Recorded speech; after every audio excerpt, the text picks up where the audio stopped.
Well, howdy there, Internet people, it's Belle again.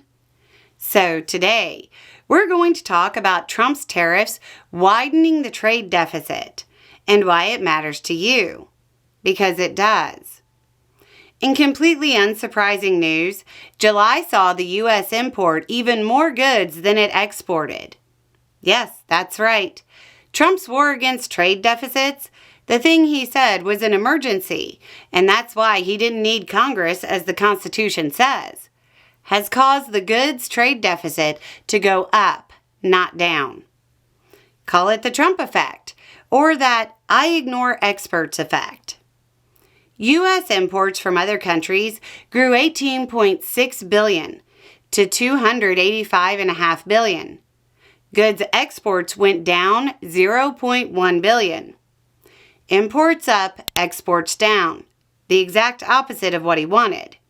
So what's happening? Tariffs are bad for business. They're bad for economic growth. So companies front-loaded imports. They imported more than they normally would, trying to get ahead of Trump's harmful economic policies that were set to kick in at that August deadline.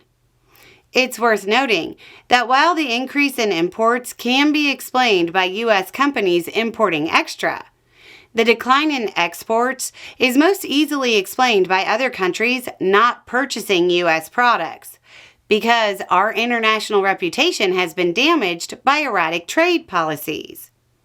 Okay, so what's that mean for you? Well, it means inflation hasn't hit yet. I know you're saying it's inching up. And that's fine. But if they're still front-loading supplies, they aren't paying the extra costs, which means they aren't passing them on yet. They're slowly elevating the prices in hopes that there's a frog in a pot effect. You'll probably see other forms of sneakflation as well. A package that normally costs $9.99 will still cost $9.99. But instead of containing 16 ounces, it'll only contain 15.5 ounces. You might see minor surcharges, or you'll see freebies disappear, or more cheaply made packaging. The other thing to know, and the thing that's important, is that we haven't really seen the tariff-related inflation yet. The Personal Consumption Expenditures, or PCE price index, shows that core inflation is at 2.9%. But we're still seeing projections that it will go up even more. We're also seeing spin, saying 2.9 isn't something to worry about. The spin is playing on perceptions of percentages.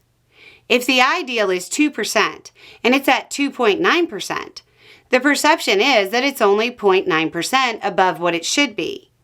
That's an accurate statement. It also doesn't give you an accurate picture. 0.9% is 45% of the 2% ideal. It's 45% above what it should be. When it was at 4%, they weren't saying it's only 2% high.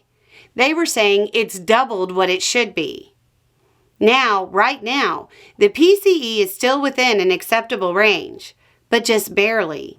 And I say again, right now, you're paying for a lot of products that were not subject to the tariffs. All indications are that it'll keep ticking up. Anyway, it's just a thought. Y'all have a good day.